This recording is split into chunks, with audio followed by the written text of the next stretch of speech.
ابو محجن ثقفی رضی اللہ تعالیٰ عنہ شراب پیتے تھے. صحابہ بشر تھے، نبی نہیں تھے، معصوم نہیں تھے، ان سے بھی خطائیں ہوئیں، لیکن اللہ نے وعدہ کیا کلن وعد اللہ الحسنى، میں نے تیرے تمام صحابہ کو بخش دیا، جنت دے دی. بس لہذا ہم کسی صحابی پہ تنقید نہیں کر سکتے، اعتراض نہیں کر سکتے کہ اللہ نے معاف کر دیا. شراب کی عادت تھی، ہر دفعہ کوڑے کھاتے، پھر پیتے، کوڑے کھاتے پھر پیتے، اور جنگ میں شریک ہیں، ان کو گھر نہیں بھیجا، میدان جہاد میں شراب پی رہے ہیں، کوڑے کھا رہے ہیں، لڑ رہے ہیں.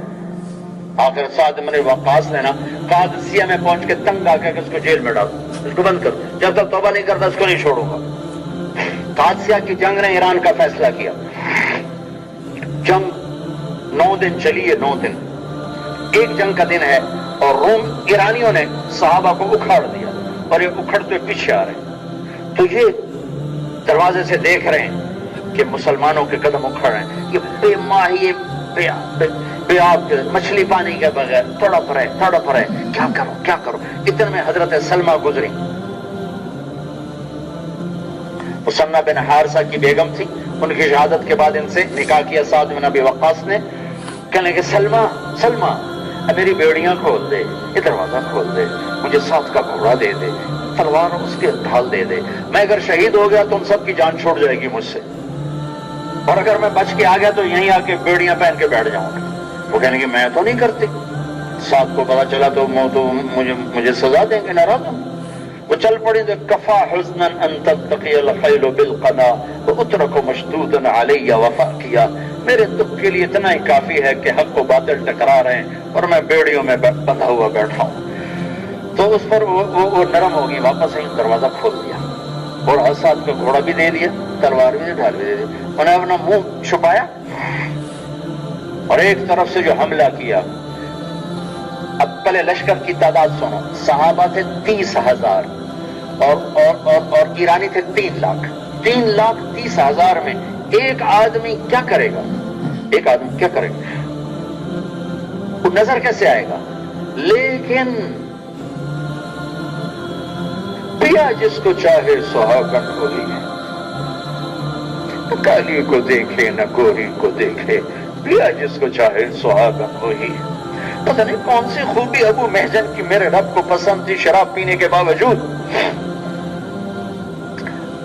ہم نے سیکھا نہیں کمیوں میں سے خوبیاں ڈھونڈنا، ہم نے سیکھا ہے خوبیوں میں سے کمیاں ڈھونڈنا، خوبیوں میں سے کمیاں نکالنا.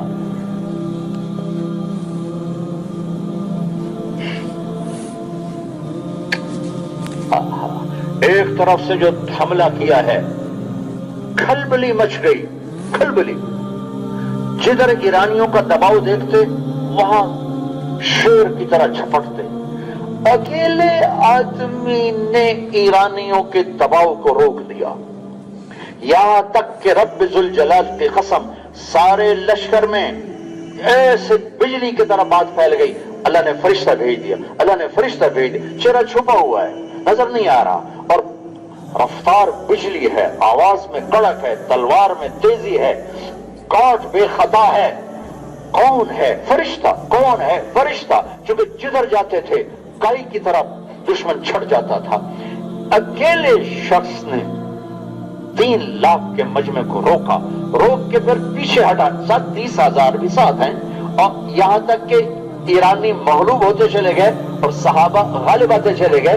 اس دن جنگ کا فیصلہ نہیں ہوا، لیکن شکست سے بچ گئے اور بغیر کسی نتیجے کے میدان سے واپس لوٹے. لیکن جنگ ختم ہونے سے پہلے گھوڑے کو نکالا. ہاں، سعد بن ابی وقاص بیمار تھے اور قلعے کی چھت پر تھے، اور وہاں سے پرچیوں پر لکھ کر نیچے آرڈر بھیجتے، سوار آرڈر آگے پہنچا تھا.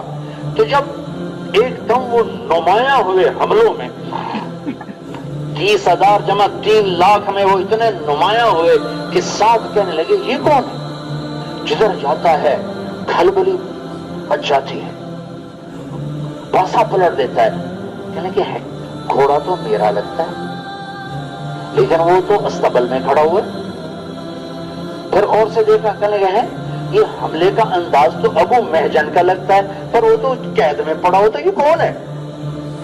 سوچ رہے ہیں، کچھ پہچان لیا. گھوڑا تو میرا ہے، میرے گھوڑے کی جو اٹھان ہے یہ تو میرے گھوڑے جیسے، اور حملے کا انداز ابو محجن جیسا ہے، گھوڑا استبل میں، ابو محجن جیل میں، تو یہ کون ہے؟ شام کو جب لشکر چھوٹے اور حضرت سعد کے خیمے میں سارے سالاران جمع ہوئے تو سب نے کہا آج شکست یقینی تھی، اگر اللہ اپنے کسی بندے کو نہ بھیج دیتا۔ پتہ نہیں کون تھا، ہمیں تو لگتا کوئی فرشتہ تھا، ہمیں تو لگتا کوئی فرشتہ تھا۔ یہ کہہ کر مجلس اختتام پذیر ہوئی، سعد اپنے خیمے خلوت میں آئے تو بیگم سلمہ نے پوچھا آج میدان کی کیا کارگزاری ہے؟ کہ بس آج تو عجب ہی ہوا، ایک اللہ کے بندے نے آ کر ساری جنگ کا پانسا پلٹ دیا۔ تو تھوڑے چپ رہنے کو کہنے لگے ویسے ایک بات بتاؤں، اگر میرا گھوڑا ادھر نہ ہوتا اور ابو محجن جیل میں نہ ہوتا تو مجھے لگتا تھا گھوڑا میرا ہے اور حملہ ابو محجن کا ہے۔ کہنے لگے سلمہ اگر میں ایک بات بتاؤں تو آپ ناراض تو نہیں ہوں گے؟ کہا نہیں، کہ وہ ابو محجن ہی تھا اور گھوڑا آپ کا ہی تھا۔ کہیں وہ کیسے؟ کہ میں گزر رہی تھی تو میں فریاد کی، میرا دل پسیجا، میں نے نکال دیا۔ سعد رضی اللہ عنہ ایک دم آنسو چھلک پڑے تو بلاؤ بلاؤ بلاؤ بلاؤ بلاؤ بلاؤ، ان کی بیڑیاں اپنے ہاتھوں سے کھولی، ان کو گلے کہ آج کے بعد ابو محجن تیرے اوپر کوئی سزا نہیں، جا جو مرضی کر۔